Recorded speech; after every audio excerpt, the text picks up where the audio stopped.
देशाला ऊर्जा संपन्न आणि शून्य कार्बन उत्सर्जित राष्ट्र बनवण्याकरता महाराष्ट्र सरकारने मोठा निर्णय घेतला आहे। मुख्यमंत्री देवेंद्र फडणवीस यांच्या उपस्थितीत मंत्रालयात एनटीपीसी, अदानी, रिलायन्स आणि ललितपूर पॉवर या 4 बड्या कंपन्यांसोबत अणु ऊर्जा निर्मितीसाठी सामंजस्य करार करण्यात आले।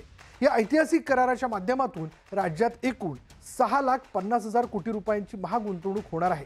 यातून 25,400 मेगावॅट स्वच्छ अणु ऊर्जेची निर्मिती होईल। इलेक्ट्रॉनिक माहिती तंत्रज्ञान आणि एआय खात्यातर्फे मुंबईत महाटेक सीएसआर परिषदेचं आयोजन करण्यात आलं होतं। या कार्यक्रमाचं उद्घाटन मुख्यमंत्री देवेंद्र फडणवीस यांच्या प्रमुख उपस्थितीत पार पडलं। यावेळी प्रसार माध्यमांशी बोलताना मुख्यमंत्री म्हणाले की महाराष्ट्र हे देशात सर्वाधिक सीएसआर फंड मिळवणारं राज्य आहे। आपल्याकडे सर्वात जास्त सीएसआर महाराष्ट्रात येतो।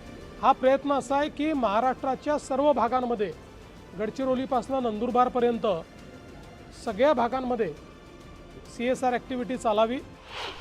मुख्यमंत्री देवेंद्र फडणवीस यांनी मुख्यमंत्री फेलोशिप कार्यक्रमाच्या 8व्या बॅचची सविस्तर माहिती जाहीर केली आणि या कार्यक्रमाअंतर्गत पारदर्शक आणि गुणवत्ताधारित निवड प्रक्रियेद्वारे देशभरातून 60 फेलोंची निवड केली जाणार आहे।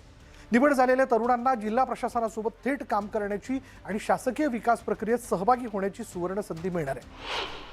मुख्यमंत्री देवेंद्र फडणवीस आणि उपमुख्यमंत्री सुनेत्रा अजित पवार यांच्या हस्ते पुणे शहरातील विविध महत्त्वाच्या विकास कामांचं भूमिपूजन आणि लोकार्पण करण्यात आलं।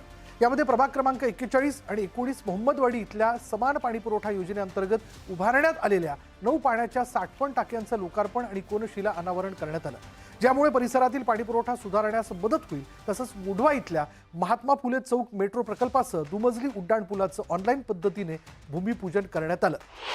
मुख्यमंत्री देवेंद्र फडणवीस आणि केंद्रीय मंत्री शिवराज सिंग चौहान यांच्या प्रमुख उपस्थितीत प्रधानमंत्री आवास योजना लाभार्थी मेळावा आणि महाआवास अभियान राज्यस्तरीय पुरस्कार वितरण समारंभ उत्साहात पार पडला। या सोहळ्यात उत्कृष्ट काम करणाऱ्यांचा गौरव करण्यात आला। या प्रसंगी बोलताना मुख्यमंत्री आणि केंद्रीय मंत्र्यांनी प्रत्येक गरिबाच्या हक्काच्या घराचं स्वप्न वेळेत आणि गतीनं साकारण्याचा विश्वास दिला।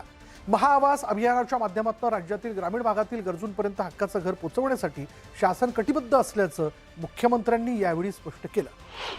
मुख्यमंत्री देवेंद्र फडणवीस यांच्या अध्यक्षतेखाली मंत्रालयात शिखर समितीची महत्त्वाची बैठक पार पडली। या बैठकीत राज्यातील 6 प्रमुख तीर्थक्षेत्र, ऐतिहासिक स्थळांच्या विकास आराखड्याला मंजुरी देण्यात आली। यामध्ये श्री क्षेत्र भीमाशंकर, परळी वैजनाथ, त्याचबरोबर घृष्णेश्वर या 3 ज्योतिर्लिंग मंदिरांचा परिसर विकास, तसंच देहू इथल्या संत तुकाराम महाराज जन्मस्थान संवर्धन उपक्रमांचा समावेश आहे।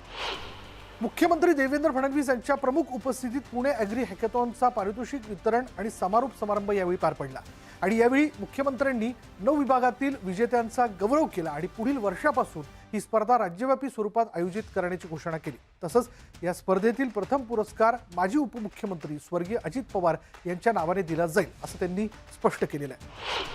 बारामती तालुक्यातील होळ इथल्या नवनिर्वाचित प्राथमिक आरोग्य केंद्राचं उद्घाटन राज्याच्या उपमुख्यमंत्री सुनेत्रा अजित पवार यांच्या हस्ते अत्यंत उत्साहात पार पडलं।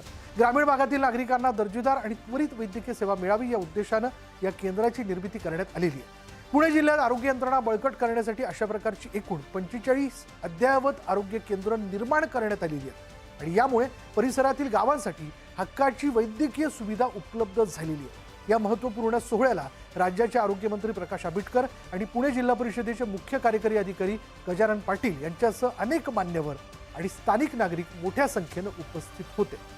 मुख्यमंत्री देवेंद्र फडणवीस यांच्या अध्यक्षतेखाली महाराष्ट्र राज्य उच्च शिक्षण आणि विकास आयोगची महत्त्वाची बैठक पार पडली। या बैठकीला उपमुख्यमंत्री एकनाथ शिंदे, उपमुख्यमंत्री सुनेत्रा अजित पवार आणि तंत्रशिक्षण मंत्री चंद्रकांत पाटील उपस्थित होते। कौशल्याधारित शिक्षणाला गती देण्यासाठी बैठकीत अनेक मोठे निर्णय घेण्यात आले। राज्यात शैक्षणिक वर्ष 2030-31 पर्यंत नवीन फार्मसी महाविद्यालयांना परवानगी नाकारण्यात आली आहे। मात्र 7 आदिवासी डोंगराळ जिल्ह्यांमध्ये अभियांत्रिकी आणि वास्तुशास्त्राची 17 नवीन महाविद्यालय सुरू करण्यास मंजुरी देण्यात आली। राष्ट्रीय शैक्षणिक धोरणानुसार पारंपरिक महाविद्यालयांमध्ये समाजकार्य ही स्वतंत्र विद्याशाखा सुरू करण्याचे निर्देश मुख्यमंत्र्यांनी दिले असून युवकांना रोजगारक्षम बनवण्यावर भर दिला जाणार आहे। या वेगवेगळ्या